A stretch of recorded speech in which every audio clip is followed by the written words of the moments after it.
With all my phone reviews, let me give my disclaimer. I use this as my daily driver for 5 days in conjunction with the Galaxy S4 for 3 more days on top of that. I did the review testing both AT&T and Sprint models. Let's go ahead and jump right in and talk about hardware and design. So first, I put a lot of stock in how a phone feels in my hand. I've been really particular about that, and I've given Samsung pretty much plenty of grief for the plastic rounded corners that made their premium devices feel super low range. But just like I can criticize, I can also give credit where it's due, and the subtle change toward a flatter, textured edge makes a huge difference on the Note 3. It's probably the best feeling Sammy device I've tested yet, so hats off to Samsung.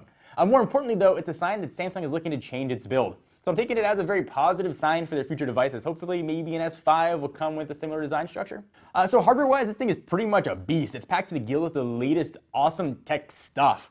The flagship here, the heart of the phone, is a 2.3 GHz Snapdragon 800 chip that, as expected, is just crazy fast. The old way of doing reviews where I would see how fast apps opened and that kind of stuff just doesn't work anymore. This phone is blazing fast. Apps open fast, performance and gaming is awesome. Everything just feels really quick. So I don't know if 3 gigs of RAM is overkill, but I never had to worry about doing any app management at all. Usually 2 gigs, which seems crazy anyways, comes standard for flagship Android devices. 3 just seems like extra icing on that delicious cake. You should never have to worry about any app management at all. Things were just buttery smooth and scrolled perfectly. No issue at all when it came to RAM. I can't imagine anything on a phone's gonna use 3 gigs of RAM, but it's kind of nice to have it, right? It's like having a V12. How many chances do you get to actually open that thing up? But it's kind of nice to know you got it. Let's talk about this ginormous, glorious, beautifully seductive Super AMOLED screen that's now a full 1080p, which means 1920 by 1080, and it looks awesome. Pictures pop with really bright colors, darks look really dark, videos look pretty baller, and it's not even so awful in direct sunlight, which means you can still kind of see the screen, but don't plan on reading any sort of long messages at all. So a cool thing here is Samsung added 0.2 inches to the phone without really making the device much bigger at all. So hats off to those engineers. It's almost the same footprint as the Galaxy Note 2 with a bigger screen, which was pretty surprising that they were able to do that. So obviously bezel's got a little thinner and the device just kind of matured. So the back of the phone, it looks like leather with down to the stitches on the side, but is most definitely not. It's the same plastic back Samsung's been using for years, just textured. And perhaps it's psychosomatic, but it really does feel better. Maybe it's just that textured device, I think it's leather, but it still is that same plastic back.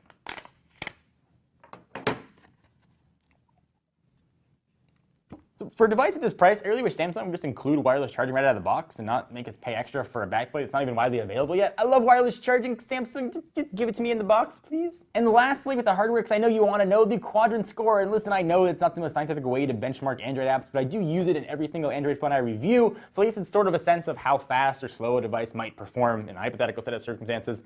The quadrant score of the Galaxy Note 3 was a pretty whopping 21,300, so boom. So from hardware, let's talk about software. With Samsung devices, there's usually a lot to talk about with the software. It seems like Samsung software's philosophy is just throw more and more and more in there, and maybe the user will find 1 or 2 features that they really like. I do like the shortcuts and the pull down, and the eye tracking is kind of neat, but for every awesome feature that they added here, it's one that really makes you scratch your head. Like, Samsung, what? Like S-Voice. Why have that when Google Search is arguably the best digital assistant around?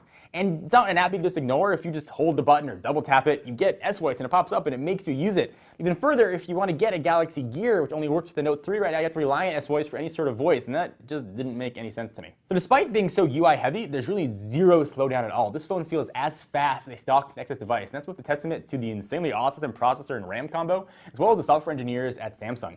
Usually with previous, fairly skin device, you could feel a little bit of lag, but zero lag here at all. 3 gigs of RAM and that awesome Snapdragon 800. This thing is an absolute beast. So I know a lot of you buy Note devices for the S Pen, and I just want to be honest, in all honesty, I don't really use it. I tried it enough to know what it does, and it's neat, it's just not my cup of tea.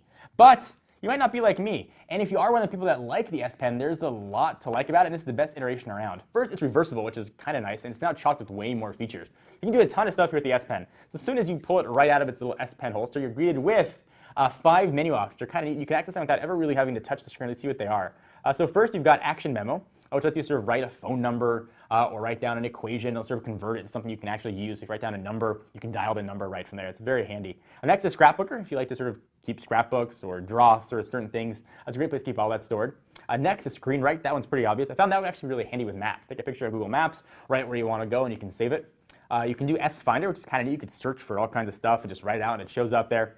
And kind of the weirdest one for me is Pen Window. If you select that and you just draw a box on the screen, you get shortcuts to different things, which are kind of neat, but certainly the steps it would take to pull the S Pen out, select that, draw a box, and then select the icon you want. So it can be quicker to just open up the app drawer and select the application there. But it's kind of neat. I did find myself sometimes using it just to scroll through the home page or scroll through web pages without using my finger. It's kind of neat. Again, though, I'm not really a big S Pen guy, but if you're a person that likes that, like to draw on their phone, this is hands down the best iteration of it.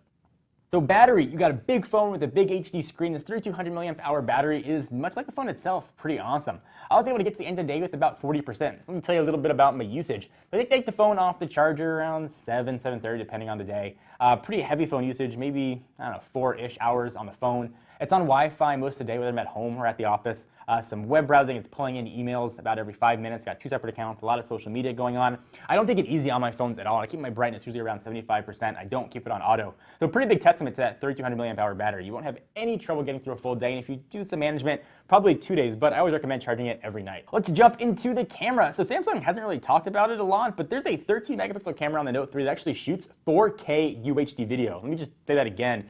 This little guy right here shoots freaking 4K video. It properly defaults to 1920 by 1080 in the settings, but if you visit the settings option there, you can up it to 3840 by 2160, the resolution that can be displayed on 4K screens, which is just wacky. Obviously though, you can't play the 4K back and 4K quality on the Note 3. I didn't have any access to a 4K screen, so I couldn't really test it for you, but it's kind of a nice feature proofing, and if you have a 4K screen and you want to take the best quality video, you can definitely do that here with the Note 3, which is kind of cool. Although of note though, you can't capture photos at the same time recording a video in that mode, just a friendly heads up. 13 megapixel sensor on the back though, when it's not shooting crazy high-res video, it's pretty much the same as the one on the Galaxy S4. So as far as we can tell, pictures look about the same. We have noticed though, it does have some issues with motion blur a lot of the time, and there's a lot of noise and low light shots, but we generally like the camera. If you guys want to see a full gallery of pictures and what they look like, hit the link down below to go to the written review. You can see a full set of how the pictures look like on the Galaxy Note 3.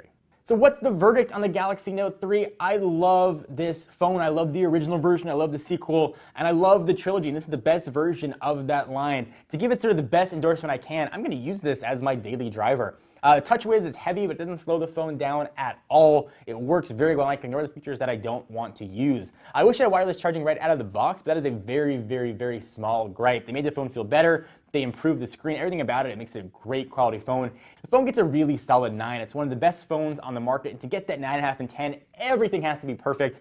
We're just shy of perfection. But being right next to perfection, about as best as I can give a phone, you're really not going to regret picking up a Galaxy Note 3. It's probably my favorite device so far the past few months. It's definitely going to be gracing my pocket for the foreseeable future. So what do you guys think? Do you agree, disagree? I want to hear your thoughts. Leave it in the comments right down below. We'll see what you guys have to say. Until then, I'm John Ranger from Techno Buffalo. I'll see you next video. What's up, everyone? It's Ashley. Thanks so much for watching that most recent video. If you enjoyed it, please click on the word subscribe right underneath me to get tons of more tech videos from us here at Techno Buffalo. We've got unboxings, comparisons, reviews, recaps, and everything else you can think of here on the channel. If you're in the mood for more technology, just click right over here to check out some of our most recent videos. See you next time, humans.